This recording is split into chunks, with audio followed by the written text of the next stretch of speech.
you develop under Tom Clancy franchise, it means that you need to validate and to justify everything. It takes place in a very near future, so you need to use a political environment that is believable, that is linked to the actual situation. You need to use gadgets that are already existing, that are already used by special forces, or a gadget that is currently in research that is believable to exist in a very near future. We really want the player to feel that, oh my god, this could happen for real, like tomorrow. The NSA created this solo operative that can react quickly. It can be, of course, a little more stealth than classical counter-terrorist squad.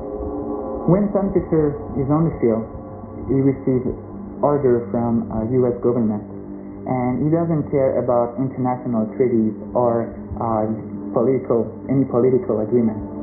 He do what he needs to do. It could be good things, it could be very bad things, and he has to do it secretly without leaving a trace. He can play safe by shooting most of the light and make a safe path through the level.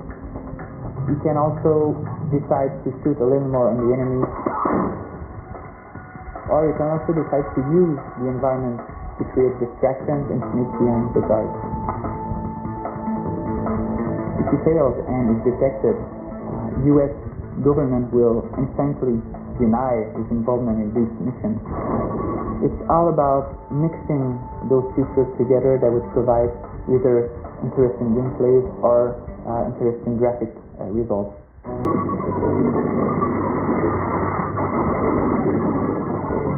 We have kept the bright flame of American freedom burning throughout the world. Hello, Radford.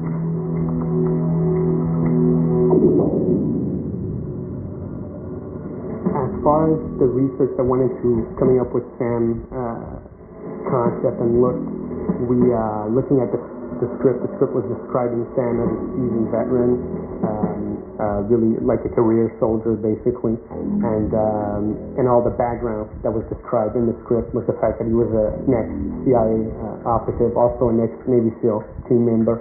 So one of our first idea was to have Sam sporting white hair. It looked okay, but the feedback we got from a lot of people was the fact that Sam was too old at that point, not as much as a seasoned, but more as a retired soldier, which was exactly way off what we wanted in the first place. So we've decided to tone down the white hair and kept it on the side and do the more black hair type of look, which also was associated with the stealth part of the character. So we've decided to go for that for the final concept.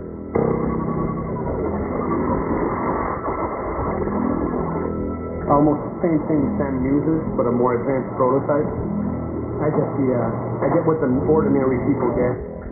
Sam's suit was based on a prototype that's being tested right now by the Navy SEALs, which is a wetsuit that you can wear in and out of water, and is a suit that adapts itself to temperature changes.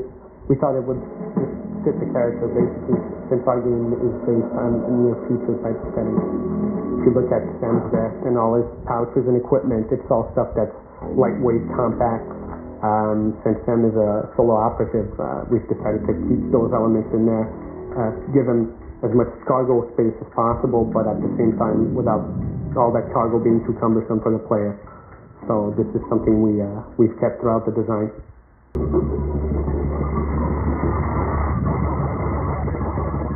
We decided to go with hand-drawn animation because we wanted to have a unique sound, especially for Sam.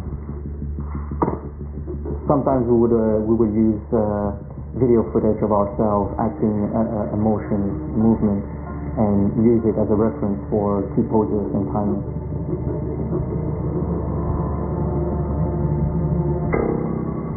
For complex moves like split jump, we go directly to 3D, applying the basic animation notions until it fits the style. The inspiration came from a lot of sources. For moves like rappelling, we use realistic SWAT tactics. We also wanted to have action moves in the game, so for rolling, split jump, force corporation, human shield, we turn to movies. I need somebody to cover my patrol while I make the pit stop. Any walking, jogging, sneaking, or weight cycles need to be tweaked a lot because they're really critical to games. These are the animations that you see the most. Everything on the character is animated. We have 10 bones just for the face. We can make them blink, smile, get angry. It's that portion of the animation that can make the whole difference.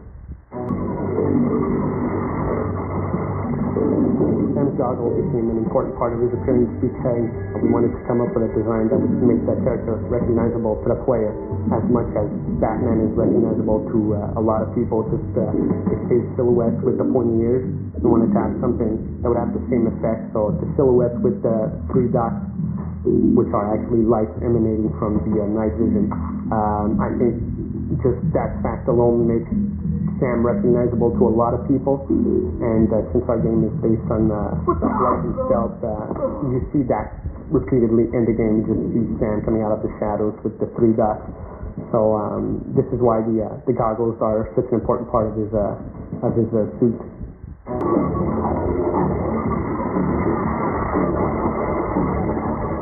The level designer's job is really to build the content of the game. They build the actual environment. The game designer is responsible for the core design and the core mechanics and the core systems of the game, and sort of making sure that from level to level the progression of difficulty, the gameplay challenges progress in a way that the player can keep up with the challenge. You need to make sure that things are consistent, that the player is learning from level to level how to pass the necessary challenges, and those challenges are just changing randomly from level to level. A door always needs to open the same way for the player. Guns need to work in a consistent fashion. All the systems need to be consistent because you can't keep teaching the player the same systems again and again. You have to make sure he learns them once and then is able to build on that knowledge rather than having to learn the same thing multiple times. You can start with a very simple challenge in an early level, like level 1, you'll learn how to climb a pipe. Come level 3, you'll want the player to have to climb that pipe again, but in a slightly different, slightly more challenging scenario where there might be an enemy looking out the window. And then in level 5 or level 7, you're going to have the player climbing a pipe with an enemy looking out the window with a moving dynamic light searching the area of the pipe. Once the player has learned a set of skills, one part of one map or over the course of a few maps, you want to then encourage the player to face all of these challenges simultaneously or in close proximity to each other.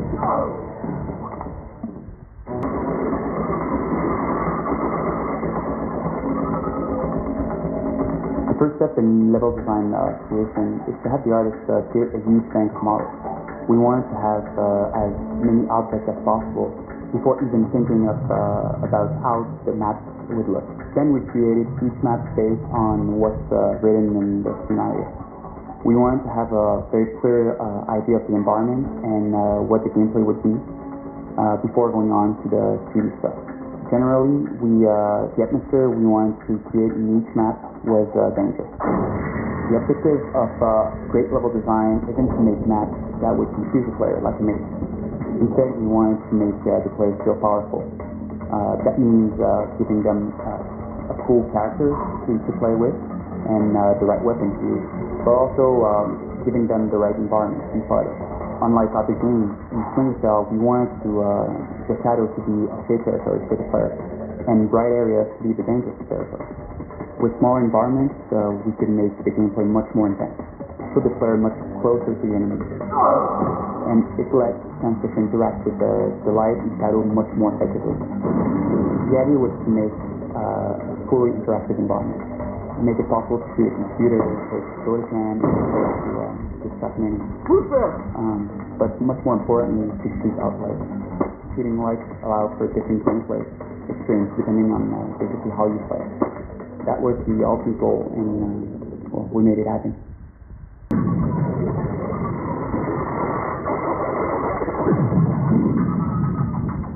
So in order to create an environment rich with shadow, we had to design a dynamic lighting system. We had to start with a very strong base engine. We chose to work with the Unreal Engine because it offered the power and the flexibility we need. Everything in the game was cast a shadow. This means that the player could interact with light and shadow like never before. They can use shadow to hide in. They could also detect enemies by seeing only that shadow.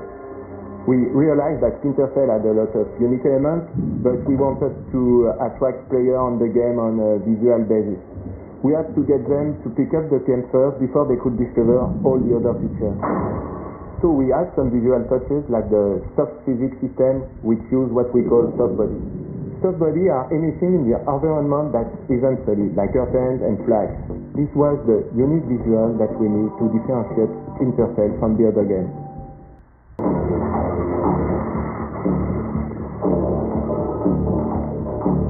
Sam's a very frightened guy.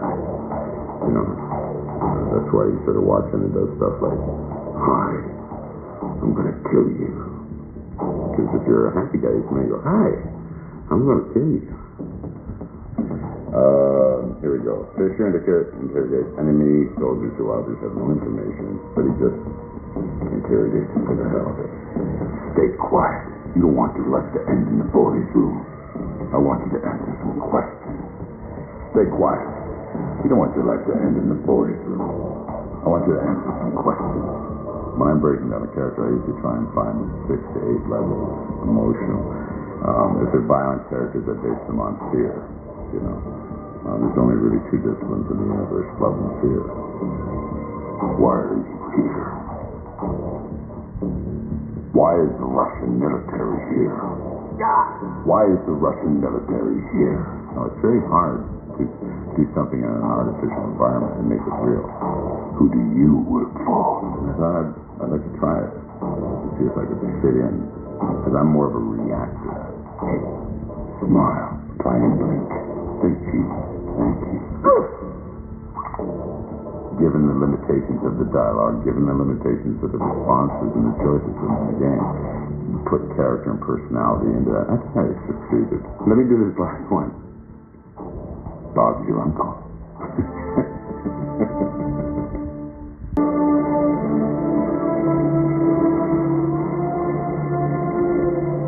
When we're going through this whole Cold War espionage thinking around thing, we need to develop the sounds and use sounds that are going to benefit the darkness and still work. So we did use a few, let's say, ethnic instruments in the areas that we're at. When we're in Georgia, we have some Georgian guitars and Armenian voices, and when we're in Burma, we've got some Burmese voices and some Burmese drums and things like that.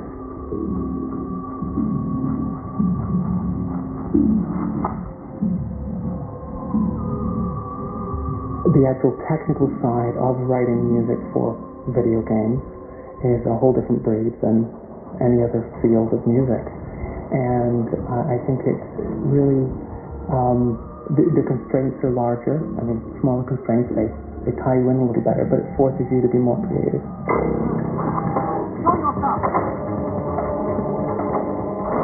So what we did was we brought in a whole bunch of different styles together, from classical to electronica to ambient to world, and trying to find a happy balance between all 3 of them to come up with the sound. We still have a little sense of orchestral in there, which brings the emotion out in the combats.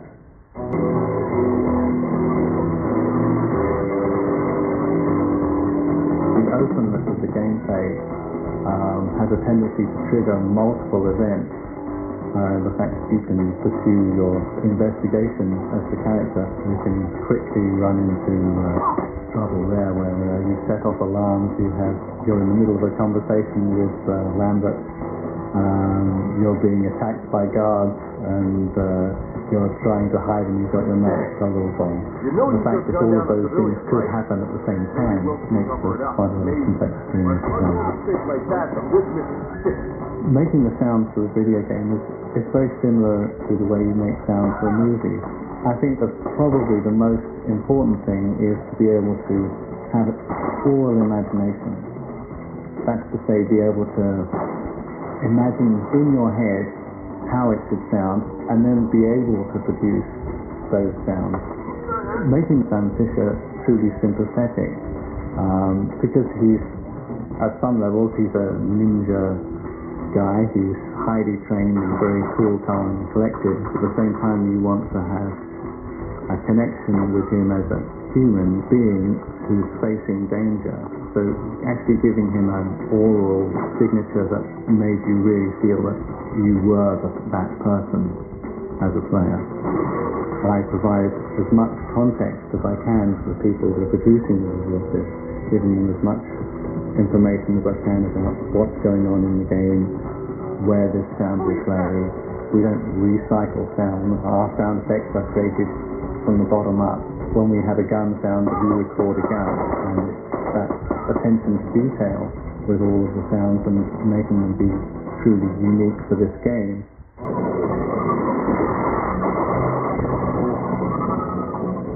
So Sam, what was your role in the development of Splinter Cell? My role in the development of Splinter Cell? Well, first Ubisoft brought me in as a technical advisor. For the sake of realism, they wanted input from someone who actually, somebody who actually does this kind of work. But you ended up being the star. How did that happen? They'd always wanted someone a little older, more professional, more experienced. You know, not some young goofball that you see in your typical shooter.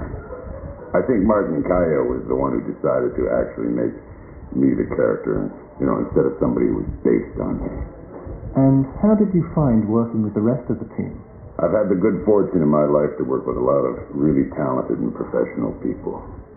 U.S. Navy SEALs, folks at third echelon, all real pros. It was no different here. What was the hardest part of the job? Without a doubt, animation. The decision was made that they didn't want to use mocap. They wanted a more artistic feel, so it's all done by hand. So here I am, hanging off everything in the office while Steve and the animators are filming me, to see how I move. Man, I must have spent hours doing the split jump. I hated that part of the job. Speaking of the artistic feel of Splinter Cell, what are your thoughts on the game's graphics? Well, most of my experience with video games comes in the form of military training simulators. Needless to say, we're not even in the same ballpark here. The fact that Splinter Cell uses light and shadows, I move from the light into the shadows, I'm able to hide. The fact that they use this as the core game mechanic means that these lights, well, they're dramatic and beautiful, but they also create a real dramatic tension and evoke a strong mood. One more question, Sam. What about the rumors there is a sequel in the works? Have you signed on for Splinter Cell 2? Unfortunately, I'm not authorized to discuss those matters at this time.